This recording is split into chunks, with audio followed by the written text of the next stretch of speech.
तो सिर्फ नेता ही राहुल गांधी को खरी खरी नहीं सुना रहे हैं, बल्कि वाराणसी में भी राहुल गांधी के बयान के खिलाफ लोगों में विरोध प्रदर्शन देखा गया है। उनका पुतला जलाया गया है और अपनी नाराजगी लोगों ने दिखाई है, देखिए सड़कों पर उतरकर। साथ ही मांग की जा रही है राहुल गांधी की सदस्यता रद्द की जाए।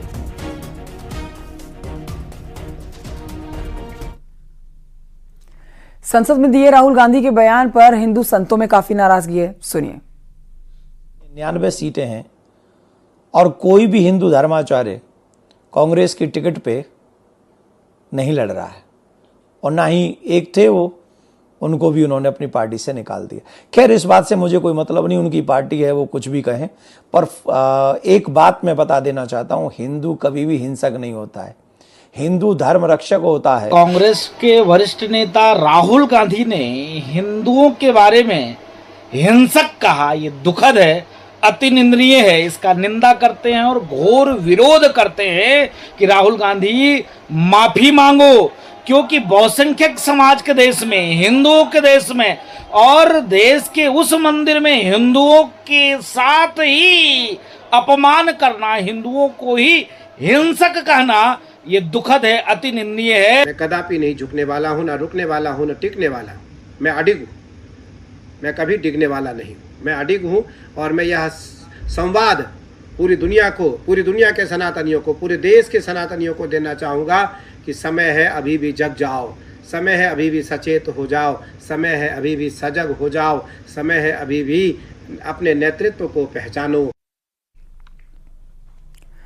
एक तरफ संसद में राहुल गांधी की तरफ से दिए गए हिंदू वाले बयान पर संग्राम छिड़ा है, तो दूसरी तरफ कांग्रेस के अध्यक्ष मल्लिकार्जुन खड़गे ने राज्यसभा में स्पीकर बंद करने के साथ कई मुद्दों को लेकर एक साथ उन्होंने अपना आक्रोश दिखाया, जिस पर जबरदस्त हंगामा हो गया।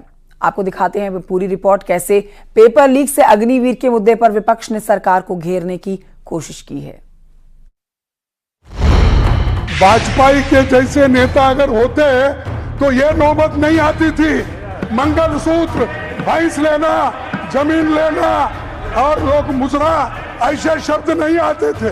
मान्यवर, दिल्ली में दिन दहाड़े हजारों सिख भाइयों का कत्लेआम उनके शासन में हुआ और बीजेपी 24 घंटा नफरत, हिंसा, नफरत, हिंसा, नफरत, हिंसा। मेरा आपसे आग्रह है कि ये सदन ऑर्डर में रहना चाहिए, नियमों के अनुसार रहना चाहिए। ये हम सभी सदस्यों का आपसे विनंती है।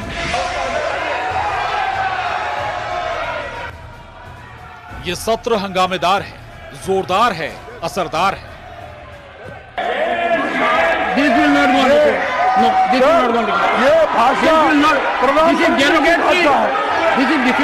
भाषा प्रधानमंत्री की है, प्रधानमंत्री की भाषा है, मैं बोल विपक्ष का आक्रामक अंदाज है, माइक से लेकर पेपर लीक पर छिड़ा घमासान है।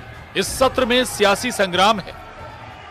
कई माननीय सदस्य बाहर ये आरोप लगाते हैं कि माननीय अध्यक्ष या पीठासीन अधिकारी या आसन पर बैठे व्यक्ति माइक बंद कर देते हैं। आप वर्षों तक, आपको कई साल हो गए, आपका अनुभव है। सदन में अभिभाषण पर चर्चा का दिन था, लेकिन केंद्रीय एजेंसियों के दुरुपयोग, नीट और अग्निपथ जैसे मुद्दे को लेकर विपक्ष ने सरकार को घेरा और बात अहंकार और घमंड पर आ गई। इस दौरान दोनों सदनों में जमकर हंगामा हुआ। ईडी, आईटी, सीबीआई जैसे संस्थाओं का भी दुरुपयोग कंपनियों से पैसे वसूल में किया गया। अब सर, इन संस्थाओं के केवल विपक्षी नेताओं और सच लिखने बोलने वालों को टारगेट करा, ये संविधान का अपमान नहीं और क्या है? खड़गे जी, लीडर ऑफ द हाउस, जनता द्वारा चुनी गई सरकारें गिराने और विधायकों को खरीदने तोड़ने का काम किया, ये संविधान का अपमान है। राज्यसभा में माइक बंद करने के मुद्दे पर जबरदस्त हंगामा हुआ। कांग्रेस के राज्यसभा सांसद प्रमोद तिवारी ने कांग्रेस के नेताओं के माइक बंद करने का आरोप लगाया। कांग्रेस के आरोप पर राज्यसभा के सभापति जगदीप धनखड़ गुस्सा हो गए और कहा कि ऐसे आरोप सहने लायक नहीं है। उन्होंने कहा कि यहाँ माइक बंद नहीं होता है। उन्होंने कहा कि आपको टेक्नोलॉजी समझनी चाहिए। आसन से व्यवस्था के अनुसार माइक का कंट्रोल चलता है। माइक का कंट्रोल रिमोट कभी भी आसन पे बैठे वाले व्यक्ति पे नहीं होते। आसन पर आप भी बैठते हैं, सब दल के व्यक्ति बैठते हैं और सभी दल के सभापति तालिका के सदस्य इसी तरीके से सदन चलाते हैं, चाहे किसी भी दल का सदस्य हो। और ये आसन की हमेशा मर्यादा रही है। ये भाषा प्रधानमंत्री की है, प्रधानमंत्री की भाषा है। मैं बोल नहीं करते। This will not go on record. This will not go on record. खड़गे जी,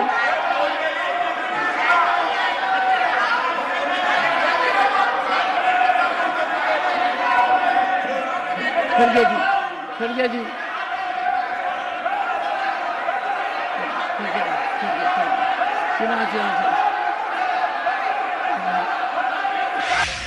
संसद के चालू सत्र का आज छठा दिन है, लेकिन इस दौरान विपक्ष ने सरकार को घेरने की कोशिश में सदन से वॉकआउट कर दिया। उससे पहले सदन में हर मुद्दे उठे, चाहे पेपर लीक हो या संविधान, चाहे मणिपुर हो या अग्निवीर। विपक्ष ने हर मुद्दों को तूल दिया और पूरा सदन हंगामे की भेंट चढ़ गया। Bureau report, news 18।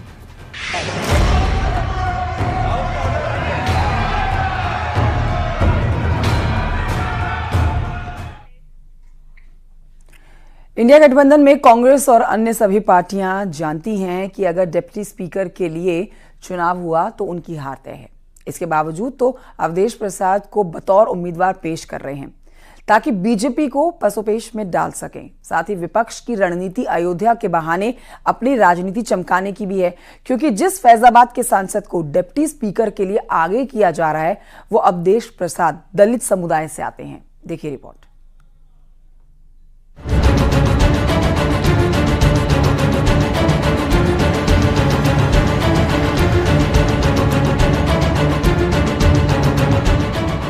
अयोध्या के बाद हिंदू और हिंदुत्व पर जिस तरह सियासी बयानबाजी हो रही है, जिस तरह विपक्ष सरकार को घेरने की कोशिश में है, उससे तो साफ है कि इंडिया गठबंधन अब बीजेपी पर दबाव बनाने के लिए साम दाम दंड भेद का इस्तेमाल कर रहा है। क्योंकि जिस चेहरे की चर्चा चुनावी परिणाम के बाद हुई, उसी चेहरे को अब डिप्टी स्पीकर के लिए आगे बढ़ाया जा रहा है। डिप्टी स्पीकर पद पर विपक्ष की पहली पसंद अवधेश प्रसाद है। ममता बनर्जी की तरफ से अवधेश के नाम का प्रस्ताव दिया गया और आम आदमी पार्टी ने भी अवधेश प्रसाद का समर्थन किया। दरअसल इंडिया गठबंधन में कांग्रेस और अन्य सभी पार्टियां जानती हैं कि अगर चुनाव हुआ तो उनकी हार तय है। इसके बावजूद वे अवधेश प्रसाद को बतौर उम्मीदवार पेश कर रहे हैं ताकि बीजेपी को पासोपेश में डाल सके। वे चाहते हैं कि बीजेपी को सर्वसम्मति से डिप्टी स्पीकर पद के लिए दबाव बनाया जा सके। हालांकि गलत नहीं है कि बीजेपी सर्वसम्मति से ये कुर्सी विपक्ष को देगी। इधर सपा भी कांग्रेस को अयोध्या के बहाने पछाड़ने की तैयारी में है। तो सर, सदन में डिप्टी स्पीकर पद के लिए क्या आपकी पार्टी कोई देखिए, जो अन्य दलों का फैसला होगा और अन्य दल अगर चाहते हैं कोई इस तरह का, और ये बात पहले भी कही गई कि डिप्टी स्पीकर विपक्ष को मिलना चाहिए, डिप्टी स्पीकर विपक्ष का हो। पीडीए के साथ साथ बीजेपी भारत की जनता से घबरा रही है, क्योंकि भारत की जनता जागरूक हो गई है। आज पढ़े लिखे लोग हैं, जागरूक लोग हैं, समझदार लोग हैं, वो अपने अधिकारों को समझते हैं। डिप्टी स्पीकर के पद पर विपक्ष की तरफ से आपके नाम भी आगे आ रहा है कि आपको डिप्टी स्पीकर का उम्मीदवार बनाया जा सकता है। आने दीजिए, आने दीजिए। वेट फॉर फ्यू टाइम, आने दीजिए, सब तब बात करेंगे। सर, क्या आपको लगता है बहुत बड़ी जिम्मेदारी है आपके ऊपर?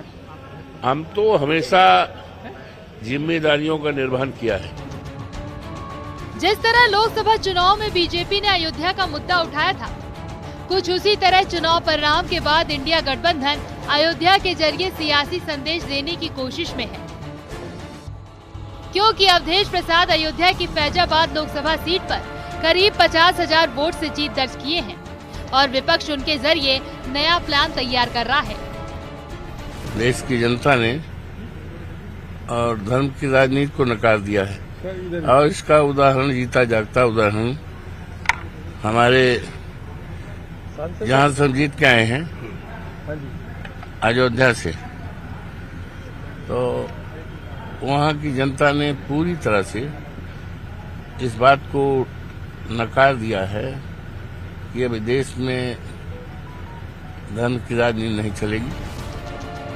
यानी ये तो तय है कि बीजेपी सर्वसम्मति से डिप्टी स्पीकर की कुर्सी विपक्ष को नहीं देगी, लेकिन जिस तरह अवधेश प्रसाद के नाम अयोध्या पर माहौल बनाया जा रहा है वो विपक्ष की सोची समझी रणनीति का हिस्सा है।